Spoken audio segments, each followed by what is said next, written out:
Hello ma'am हान मक्तदा आई channel दे इमगिरिबा पुनमकु सनातोम airport ने काय खुन उचरी अमुकना मैम गिदमक्ता वीडियो हम पूरा लासरे करी वीडियो ना हाइबदि मैम थंबनेल दो सुम खंबिरमनि को आदो मागी टाइटल से हाइपेट आई हाइजरके मैम दा DMCC यूथ विंग गी स्पोक पर्सन हिजम हिरामणि मैतै गी वारोन खरा तमिनसी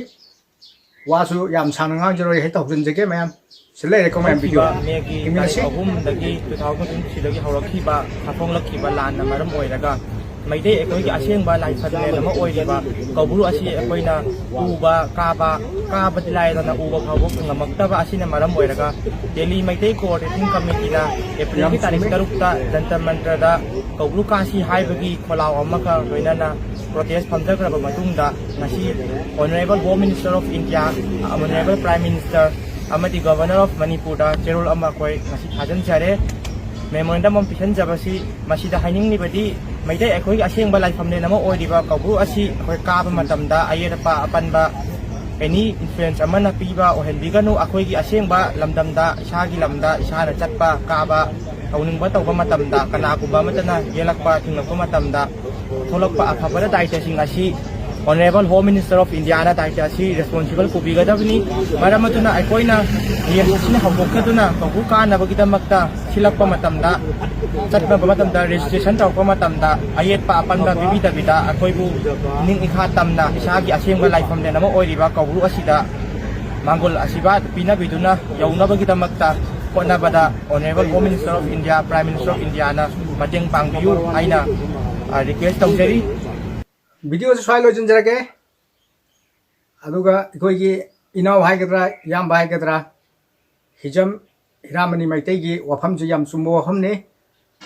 हाइबदि हाना इखोइगी लान लेटिंगै टाइमिंग दना हाइबदि नॉर्मली अदुम चथोक चजन जरामे हाइबदि कानिंग बमी हाइबदि लिसिंग कागे अनि कागे लाख कागे अदुम यारामे हजिना लान लै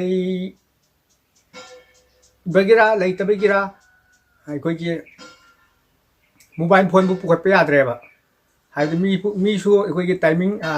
अककनबी हाइब तारे यांखै ओरो चाम ओरो मखोइना पीबा सरकारना पीबा मिसिंदो अदुगतनेबा कादोरसे ngana nanchu yango इखोइ भाइरल हेक्ता चटली दुनि वीडियो अमा फोन सिबाइना हेक्ता टोकन तोर पीरगा फोन लौरगा काहनबगी अदुने अदु इंडियन सरकार हाइब तारे मणिपुर सरकार इंडिया सरकारना हानगुमना नॉर्मली काबा याहनबियु हाइबदो आई चैनल मैकैदसु थमजगे अदु वीडियो से स्वाइ लोजनजरगे मैम वीडियो से हौबदु लोइबो यंबिरो अदुगा